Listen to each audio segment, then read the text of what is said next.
Well, the Louisiana legislature may also have to act soon to get the state's feral hog population under control. Wild hogs can literally double their population in just 4 months. Packs of these animals can destroy corn crops and shatter soybean fields in just a few hours. As This Week in Louisiana Agriculture's A.J. Sabine tells us, wild hogs have been linked to the spread of the disease brucellosis, a disease that could affect you.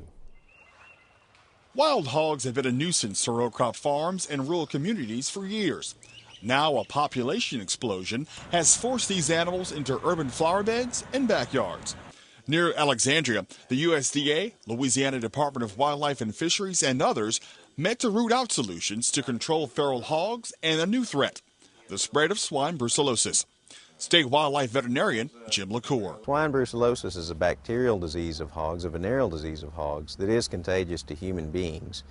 Typically, human beings contract the disease from direct contact with blood or fluids from infected hogs, and people can contract it when they're cleaning wild hogs. We certainly, for that reason, recommend that people wear rubber gloves when handling wild hogs. Feral hogs can spread disease to domesticated livestock and compete with native species for food sources.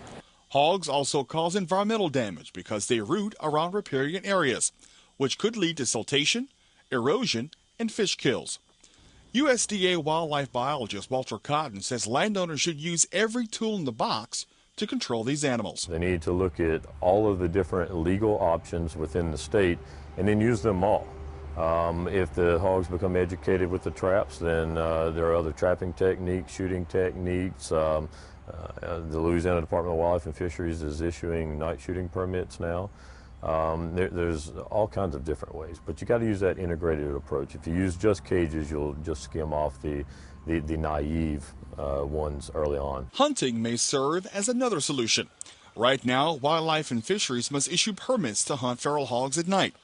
However, the department has approached the legislature to change a law that would eliminate permits. Basically, throughout the state, from the end of February through August 1st, you can harvest feral swine at night with a gun, using spotlight, infrared, thermal sensing units, laser sights, what have you. But there is one caveat.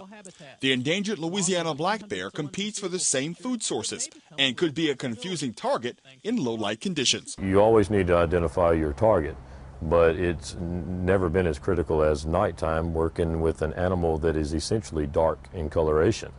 Your bears and your hogs look very similar, maybe even during low light or daytime hours, and there are mistakes made. At night, it's even going to be worse. LaCour says landowners should be proactive when dealing with this costly problem. I think that basically to control feral swine in Louisiana, people just need to concentrate on taking them by any means that they can legally to reduce their numbers. And if they are not controlled, they're going to cause some significant agricultural impact to the state. In Woodworth, I'm A.J. Sabine for This Week in Louisiana Agriculture.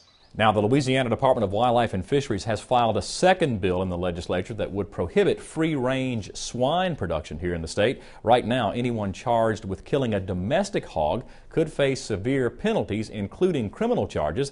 The change in the law would end free-range hog production and would remove criminal penalties incurred by hunters who accidentally take domesticated free-range hogs.